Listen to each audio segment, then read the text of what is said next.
जय श्री राधे। भक्तों के निरंतर ऐसे फोन आ रहे हैं जो भगवान नाम को लेकर बड़े उत्साहित भी हैं और साथ में एक प्रश्न पूछ रहे हैं कि गुरुजी हम यदि केवल राम राम राम राम जपें तो क्या ये ठीक है। बहुत से लोग कह रहे हैं गुरुजी आजकल वृंदावन में सब लोग केवल राधे राधे राधे राधे जप रहे हैं, तो क्या हम भी राधे राधे जपें। कुछ लोग कह रहे हैं प्रभु हम लोग श्री हरि श्री हरि श्री हरि जपते हैं। उधर बिहार से बहुत से लोग हैं जो कोई शिव पंथ है, वहाँ शिव शिव शिव शिव, तो केवल हम एक नाम को पकड़कर यदि उसको जपें तो उसका क्या फल मिलेगा।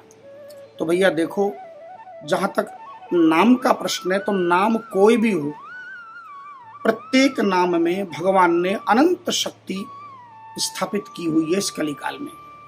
और जहां तक राधा और कृष्ण के नाम के प्रश्न हैं तो ब्रह्मांड पुराण में राधा कृष्णात्मिका नित्यम कृष्णो राधात्मको ध्रुवम, अर्थात राधात्मिका नित्यम, अर्थात राधा की प्रत्यक्ष आत्मा ही श्री कृष्ण है और कृष्णो राधात्मको ध्रुवम, और किशोरी जी के रूप में अथवा मेरे गोविंद के आत्मा ही प्रत्यक्ष राधा है ना। तो राधा एकम ज्योतिर्बुद्धुदा राधा माधव रूपकम अनंत बार कह चुके हैं महापुरुष लोग कि राधा और कृष्ण को अलग अलग नहीं है, दोनों एक ही तत्व है। तो फिर बोले तो हम राधे राधे करें तो कृष्ण करना तो हो ही गया, बिल्कुल ठीक है। देखिए जितने भी बड़े बड़े हमारे पूर्ववर्ती आचार्य हैं और वर्तमान भी आचार्य हैं जो इस प्रकार उपदेश करते हैं कि केवल राधे राधे जपो अथवा केवल हरि हरि जपो अथवा केवल शिव शिव जपो, तो मैं एक निवेदन ये करना चाहूंगा कि नाम की अनंत महिमा इसमें कोई संदेह नहीं है और आचार्य लोग जो कहते हैं वो भी सटीक है, किंतु उससे पहले हमें भगवद गीता में अथवा रामायण में अथवा वेद पुराण में हम आखिर प्रमाण किसी वस्तु को प्रामाणिक किस कसौटी पर हम इसको प्रमाणित करें। तो भगवद गीता में भगवान श्री कृष्ण क्या कह रहे हैं कि यह शास्त्रम विधि उत्सृज्य वर्तते काम कारतः न स सिद्धिम वापनोति न सुखम न पराम गति, यानी जो शास्त्र की विधि का पालन न करे अथवा शास्त्र का उल्लंघन करे, न स सिद्धिम वापनोति, न तो उसे सिद्धि प्राप्त होती है, न सुखम और न ही उसे जीवन में कभी सुख प्राप्त होता है, और न पराम गति और उसे परम गति की प्राप्ति नहीं होती। तो हम जो राधे राधे कृष्ण कृष्ण अथवा राम राम जपेंगे, उद्देश्य तो परम गति है। तो परम गति प्राप्त करने के लिए रास्ते अनेक हो सकते हैं पर लक्ष्य तो एक ही है ना। इसको ऐसे समझ लीजिए जैसे कॉलेज में पढ़ने वाले सभी विद्यार्थियों का एक ही लक्ष्य है कि रोजगार प्राप्त करना, लेकिन उसके लिए रास्ते इसने आर्ट्स लिया, इसने कॉमर्स लिया, मैंने साइंस लिया। देखिए रास्ते अलग अलग है। अब अगर आर्ट्स वाले को साइंस की पुस्तक थमा दी जाए अथवा कॉमर्स वाले को साइंस दे दिए जाए तो मुझे लगता है तीनों के तीनों ही बच्चे असफल हो, फेल हो जाएंगे क्योंकि उसकी रुचि नहीं है। तो अपने भाव के अनुसार, रुचि के अनुसार, बल के अनुसार, सामर्थ्य के अनुसार हमारे पूर्ववर्ती आचार्यों ने अलग अलग संप्रदाय की उन्होंने एक व्याख्या की है कि भैया अमुक संप्रदाय में, अब लोग कहेंगे संप्रदाय क्या है। संप्रदाय भी और कुछ नहीं, वो अलग अलग मार्ग हैं जो आचार्यों ने परम गति तक पहुंचने का जो मार्ग बताए हैं। भगवान नारायण ने जिन चारों को उपदेश किया उन चारों महापुरुषों के नाम से एक एक संप्रदाय, जैसे भगवान साक्षात लक्ष्मी को उपदेश किया तो श्री संप्रदाय, सनत कुमार जी को उपदेश किया तो कुमार संप्रदाय, ब्रह्मा जी को उपदेश दिया तो ब्रह्म संप्रदाय। तो ठीक उसी प्रकार से भगवान शंकर को उपदेश दिया तो रुद्र संप्रदाय। चार ही तो संप्रदाय हैं। वर्तमान इस कलयुग में बहुत से अनेक स्वयंभू संप्रदाय भी है, कदाचित वो लोग भी ठीक हैं। हम किसी संप्रदाय की निंदा नहीं करते, हम केवल आपसे इतना आग्रह करते हैं कि कोई भी नाम जपने से पूर्व किसी शास्त्रीय परंपरा में, वैदिक परंपरा में जो निष्णात हो, ऐसे किसी सदगुरु के सानिध्य में जाइए और जिस संप्रदाय के अनुकूल होकर आपको उपदेश करें, जो नाम दें, यदि वो आपको कहते कि राधे राधे राधे राधे जपो तो राधे राधे जपिए। शक्ति फल आपको बराबर ही मिला, परम गति की प्राप्ति होगी अवश्य, किंतु अपने गुरु की आज्ञा के अनुरूप। अब एक संप्रदाय के गुरु ने कहा और उसको सब लोग मान लें तो ये भी तो गलत है ना, अन्य संप्रदायों के आचार्यों का अपमान है कि नहीं। अब बताइए स्पष्ट। श्रीमद् भागवत में नवयोगेश्वर संवाद में एकादश स्कंद के 3 अध्याय का 21वां श्लोक सबको पढ़ना चाहिए। वहां नवयोगेश्वर जी क्या कह रहे हैं कि तस्माद गुरुम प्रपद्येत, कि सबसे पहले किसी योग्य गुरु के शरण में जाके शरणागत हो जाओ। जिज्ञासु श्रेय उत्तमम, और जिज्ञासु बनकर अपने परम श्रेय के लिए यानी परम कल्याण का साधन कैसे मिले, उनके चरणों में जाके उनकी सेवा करो। तो बोले हम शरण में जाएंगे तो गुरु कैसे हों? तो बोले गुरु में 3 विशेषता, यानी किसकी बात हम माने, किस गुरुदेव की आज्ञा को हम शिरोधार्य करें, उसके लिए 3 लक्षण बताए इस श्लोक में। ये भागवत का श्लोक है, ध्यान दीजिएगा। क्या कि शाब्दे परे च निष्णातम ब्रह्मण्य उपशमाश्रयम।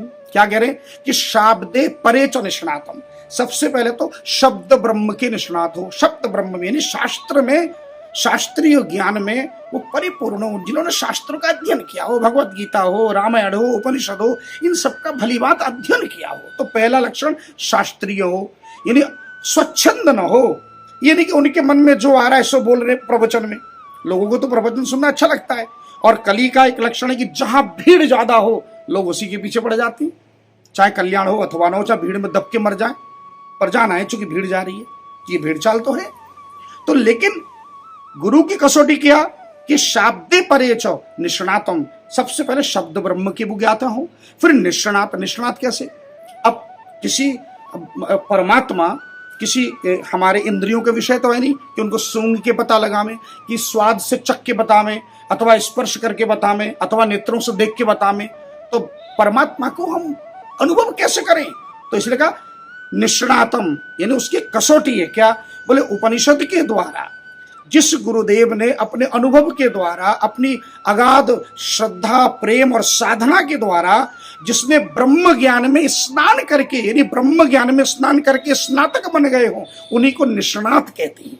यानी उस परमात्मा को जिन्होंने अनुभव किया हो, अपने अपने अनुभव के द्वारा, ध्यान के द्वारा, समाधि के द्वारा, अथवा अपने दैनिक जीवन जीते हुए अपनी साधना के द्वारा, नाम जप के द्वारा प्रत्यक्ष ब्रह्म की अनुभूति की हो, जिनको, उसको कहते हैं निष्णात। तो पहले शब्द का अनुभव हो, उसके बाद निष्णात हो, और फिर ब्रह्मण्य उपशमाश्रयम, और जो उपशम यानी जो स्वस्वरूप स्थित है, जो अपने स्वरूप में आत्मा में तृप्त होकर उपशम यानी विश्राम यानी शांत हो गए, यानी जिनकी चेष्टाएं बहिर्मुखी नहीं है, अंतर्मुखी हो गई हो, है ना, इस जगत के विषयासक्त न हो, है, यानी उपदेश भी दे रहे हैं और चंदा भी मांग रहे हैं कि आओ मैं मंदिर बनाऊंगा, मैं गौशाला बनाऊंगा। तो भैया फिर वो उपशमाश्रय नहीं है, ये सब आपके लिए नहीं है, ये सब आप अपने शिष्यों को कहें वो करें, ठीक है। सदगुरु तटस्थ रहे और तटस्थ रहकर अपने शिष्यों से ये कार्य कराए, ठीक है। तो ये 3 लक्षण जिसमें, तो ऐसे सदगुरु के मुख से यदि कोई वाणी निकले। अब रही बात नाम की महिमा की, जो राधा नाम की अनंत महिमा, कृष्ण नाम की अनंत, तो इसमें क्या संशय है भाई, है। पद्म पुराण में एक जगह लिखा है, ये न जन्म सहस्राणि वासुदेवे निषेवितः तन्मुखे हरि नामानि सदा तिष्ठति भारत। क्या करे नारद? ये न जन्म सहस्त्र, जिसके सहस्र जन्म, 1000 जन्म वासुदेवे निषेवितः, यानी 1000 जन्म लेकर भगवान वासुदेव की सेवा करी हो, तन्मुखे हरि नामानि, तब कलयुग में उसके मुख में हरि नाम यानी हरि शब्द उसके मुख में उच्चारित तब होगा जब 1000 जन्मों तक पहले वो सेवा करके आया हो। तो हरि नाम की कितनी महिमा, अब बताओ। तो क्या हरि नाम की, अरे भारत तो वह देश है जहां पशु भी संकट में पड़े। 2 पशु का तो भागवत में वर्णन है? एक तो हिरण्य के रूप में भरत जी और एक गजराज, ये दोनों पशु भी संकट में थे, तो हरि हरि हरि हरि हा हरि पुकारा, उन्हें भगवान मिले। तो क्या हरि नाम की अवहेलना है?